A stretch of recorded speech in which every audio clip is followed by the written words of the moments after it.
Bonjour chers frères et sœurs, shalom à vous. Le message que Dieu m'a mis en tête, c'est parce que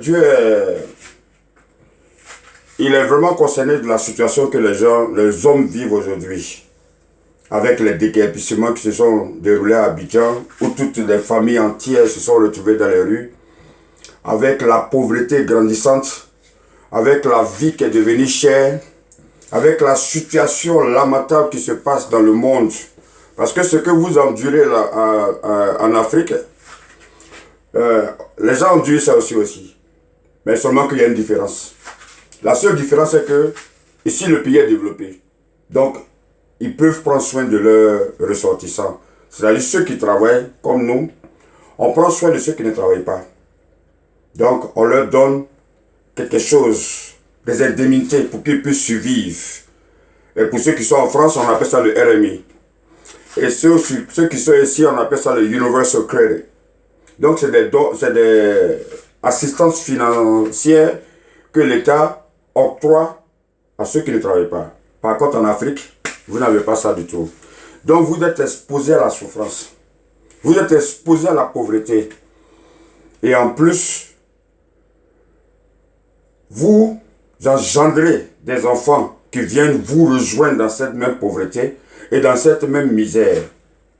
Et la misère maintenant quitte de père en fils, de mère en fille, malheureusement. Les petites filles à Abidjan, c'est le busy, à 12 ans, 13 ans, 14 ans déjà, ils sont sexuellement actifs. Les jeunes, ils s'adonnent à de n'importe quoi, la drogue, la cigarette, la boisson et tout ça. Tout ça à cause de la pauvreté. Ils s'adonnent à ça. Parce qu'ils n'ont pas d'autres moyens. Il n'y a rien pour eux.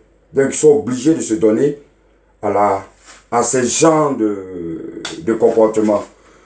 À ce genre comment on appelle, de vie néfaste. Right. D'abord, je vais dire aux jeunes que vos échecs commencent depuis la jeunesse.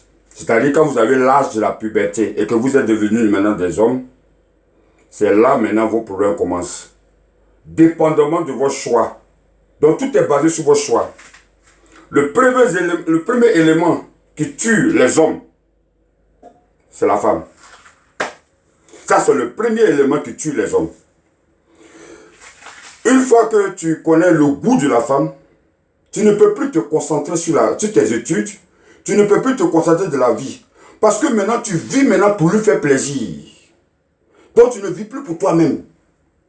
Parce que tu veux continuer de jouir, de profiter de son corps, de profiter de la jouissance sexuelle qu'elle te procure. Donc, tu es obligé de penser chaque fois à la satisfaire. Donc, tu t'adonnes aux trucs comme le broutage. C'est ce que tu peux faire parce que tu ne peux pas travailler. Tu es élève, tu es jeune. Donc, tu te donnes au broutage, qui est escroquerie, qui est vol. Et ça, c'est un mauvais départ. Parce que là, déjà, dès ton jeune âge, tu commences déjà à voler, à escroquer, à mentir. Donc, tu te donnes déjà un avenir qui va te faire rater la vie. Pourquoi? À cause de la petite go. À cause de la copine qui est là. Il faut la satisfaire. Il faut se battre pour la satisfaire parce qu'elle a des besoins. C'est une femme. Elle doit se tresser, pédicure, manucure. Elle doit, il faut mettre des choses, il faut lui faire dépôt, il faut lui faire transfert, il faut lui faire ceci, il faut lui faire cela. Elle doit faire ses cheveux. Donc, tout ça, ça devient une pression sur tes épaules.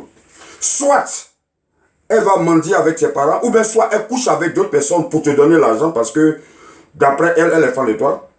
Ou toi, tu es obligé de faire des gombos, qui est souvent du vol, ou bien de faire de n'importe quoi pour la satisfaire.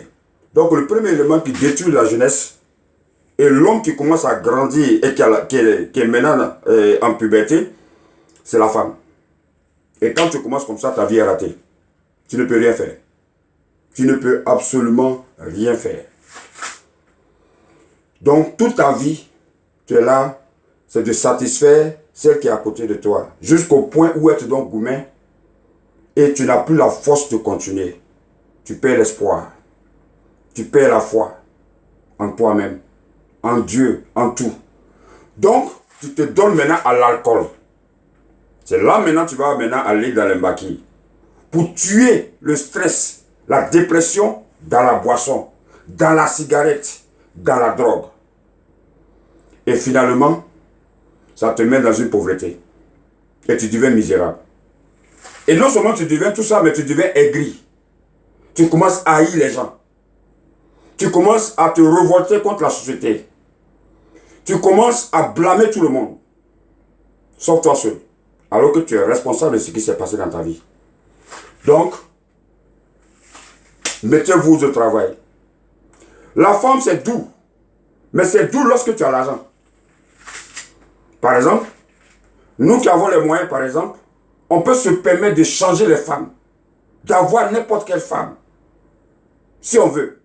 On peut se permettre d'acheter n'importe quelle voiture. On peut se permettre de prendre un avion, aller n'importe où. On peut se permettre tout le luxe qu'on veut. Parce qu'on a les moyens. Mais pour atteindre ces moyens, il faut faire des sacrifices.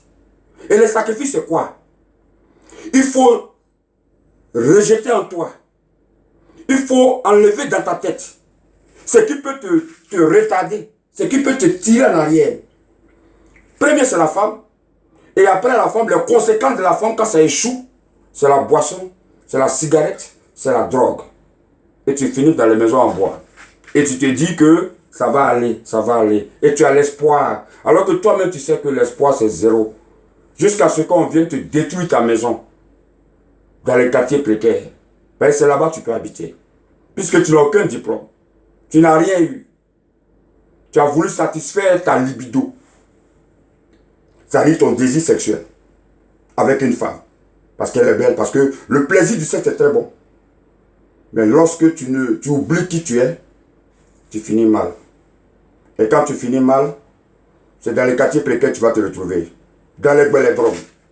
Dans n'importe quel genre de vie. Dans les débauches. Et ta vie est ratée. Et non seulement quand ta vie rate comme ça, c'est les gens qui se battent. Je vais faire une vidéo après pour vous te dire le sacrifice que ceux qui se battent et puis ils en ont, et puis tu regardes et puis tu dis lui là même là, et lui là même là, il se prend, lui là même là, il fait trop malin, oh lui là même on l'a trop vu dans le quartier, oh lui là même il se croit quoi, oh lui là même il fait malin, il est ceci, il est cela. Je vais te montrer pourquoi les gens qui ont l'argent, ils ne sont pas mariés. Pourquoi la majorité des gens qui n'ont pas l'argent, qui ont l'argent, ne sont pas mariés. Que ce soit aux États-Unis, où on a vécu, que ce soit en Europe, et que ce soit en Afrique. Beaucoup de gens qui ont l'argent ne sont pas mariés. Et les femmes ont peur des gens qui ont l'argent parce qu'elles se disent que quand il a l'argent, il fait trop malin chez nous. Donc, elle ne considère pas celui qui a l'argent. Parce qu'elle se dit que lui, là, il a l'argent, c'est juste son argent, moi je vais prendre, mais sinon lui-même, là, je ne l'aime pas. Parce que les gens qui ont l'argent, ils sont orgueilleux. Parce que les gens qui ont l'argent, ils ont un franc-parler, ils te disent les bêtes. Alors que celui qui n'a pas l'argent, il est en bas de toi. Donc quand tu cries sur lui, même tu le trompes, il est là. Parce qu'il n'a pas l'argent. Si tu le quittes, il va faire comment pour avoir une autre go encore? Il va faire comment pour avoir une autre femme encore? Alors que celui qui a l'argent, tu le quittes, mais il envoie une autre. Elle aussi, elle fait malin. Il la dépose, il prend une autre. Et puis il avance. Parce qu'il a les moyens. Il prend sa voiture, gars, il ne parle pas trop. Monte. Climatisation à bord. Il te prend où tu vas aller. Qu'est-ce que tu veux? Et puis il est parti. La vie est facile pour ceux qui ont l'argent.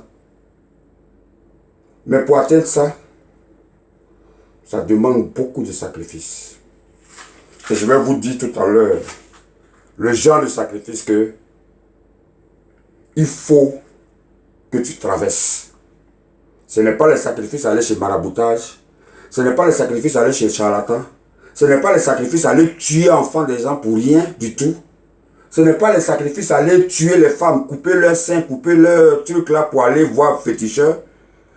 Mais il y a des sacrifices qu'il faut faire si tu veux atteindre le top. Si tu veux atteindre en haut, il y a des sacrifices. Et dans ma prochaine vidéo, je vais vous dire comment ceux qui ont l'argent, qu'est-ce qu'ils font. Et quel est les sacrifices qu'ils font pour qu'ils soient toujours dans leur argent. Pour qu'ils soient toujours heureux. pour qu'ils aient toujours ce qu'ils ont. Donc je vais vous dire ça dans la prochaine vidéo. Que Dieu vous bénisse.